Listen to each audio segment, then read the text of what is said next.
Shalom, shalom, paroliers et parolières. Bienvenue à notre dévotion matinale. Ce matin, je prie en ta faveur. Je prie que Dieu bénisse ta journée. Je prie que Dieu fasse en sorte que le fruit de tes efforts soit béni.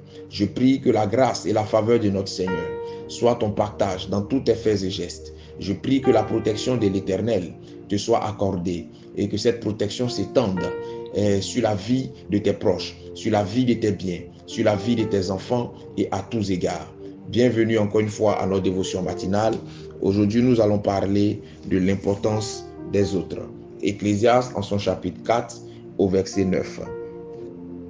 La Bible déclare ce qui suit. Deux valent mieux qu'un, parce qu'ils retirent un bon salaire de leur travail. Amen. J'aime particulièrement ce passage parce qu'il révèle une très profonde et grande vérité de vie. Tu sais,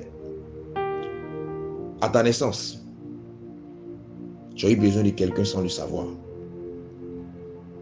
Pour ta croissance, pour ton éducation et même pour ta réalisation de vie, tu as encore eu besoin de quelqu'un.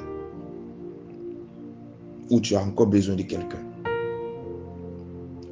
À ta mort, tu auras encore plus besoin de quelqu'un.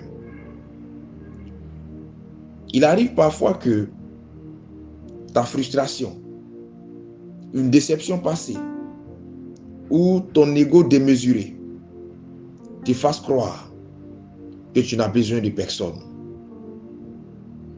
C'est une erreur grave. Car dans cette vie, tu auras toujours besoin de quelqu'un. Ce que tu fais bien aujourd'hui, en étant seul, tu pourras mieux le faire si tu es bien entouré. La vie de couple que tu rejettes aujourd'hui, en disant que le mariage n'est pas une fin en soi, parce que tu as été blessé hier, ou parce que tu as vu un proche souffrir par amour, cette vie de couple, tu la mèneras avec le sourire. Et ce sourire, crois-moi, ira jusqu'à ta dernière molaire si tu trouves la personne idéale. Dans le bien comme dans le mal, deux personnes en accord valent toujours mieux qu'une seule personne. Cesse donc de croire ou de faire croire que tu es trop à l'aise dans la solitude ou que tu es trop à l'aise en vivant seul. C'est la bonne personne, en vérité, que tu n'as peut-être pas encore trouvée. Sinon, Dieu et toi savez la vérité. Je prie ce matin que Dieu te donne la lucidité.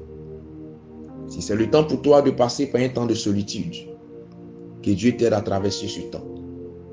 Mais si c'était une déception, une déconvenue, une situation quelconque ou une mauvaise expérience qui t'avait emmené ou qui t'emmenait à dévaloriser les autres, à rejeter l'importance des autres dans ta vie, que ce soit en amitié, que ce soit sur le plan sentimental, que ce soit sur le plan professionnel, je prie que cette amertume, que la déception a fait naître dans ton cœur, te libère dans le nom de Jésus-Christ.